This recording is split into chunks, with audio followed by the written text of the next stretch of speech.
Olá, então na aula de matemática de hoje a gente vai falar um pouco sobre os triângulos.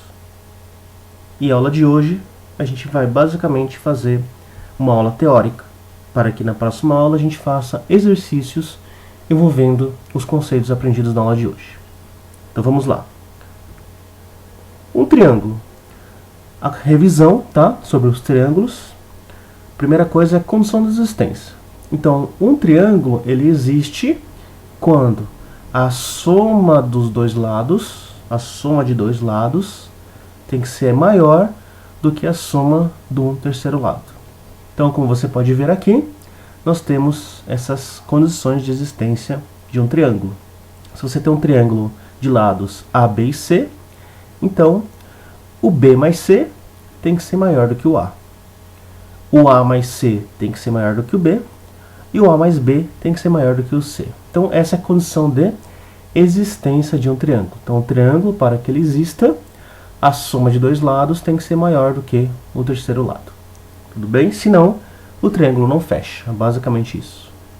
Tá? Bom, vamos classificar os triângulos quanto aos lados deles.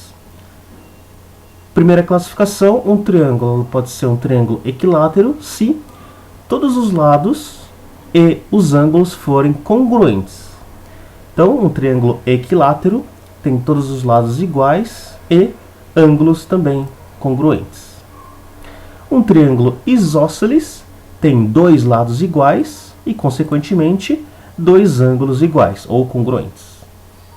E, por último, um triângulo escaleno tem três lados diferentes e também três ângulos diferentes. Bom, agora a gente vai classificar um triângulo com relação aos seus ângulos. Um triângulo pode ser do tipo retângulo, quando ele possui um dos ângulos de 90 graus, como você pode ver aqui. E também, para você definir a altura relativa a este vértice, vai ser basicamente a altura vai ser um dos lados do triângulo. A gente chama neste caso aqui de cateto, certo? Então, como você lembra, né, da aula de Teorema de Pitágoras, quando você tem um triângulo retângulo, você tem a hipotenusa, que é o lado maior, está do lado oposto do ângulo de 90 graus, e dois catetos. E num triângulo retângulo, a altura vai ser um dos catetos, neste caso aí. Tudo bem? Segundo triângulo é um triângulo acutângulo, ou seja, é quando todos os ângulos forem agudos. O que significa os ângulos serem agudos? Significa que eles são menores que 90 graus. E por último, um triângulo obtusângulo. Um triângulo obtusângulo é quando um dos ângulos for maior do que 90 graus. Observe a altura de um triângulo obtusângulo. A altura está do lado de fora do triângulo, né? E no acutângulo está dentro do triângulo.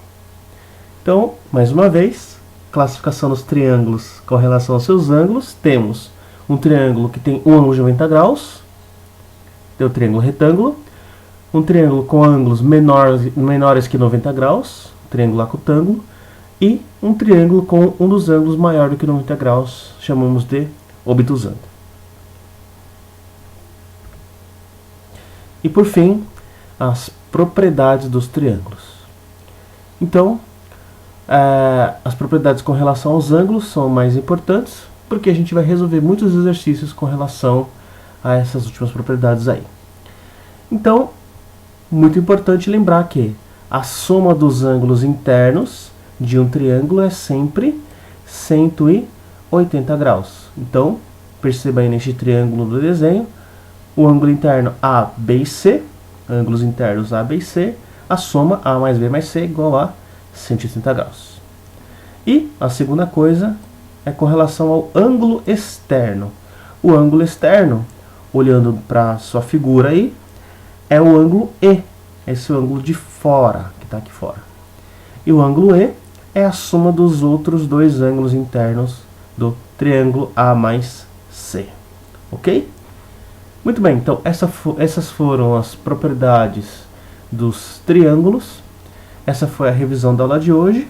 Espero que você tenha entendido. E nós nos vemos no próximo vídeo para a gente fazer exercícios com relação a essa parte da matéria. Até mais!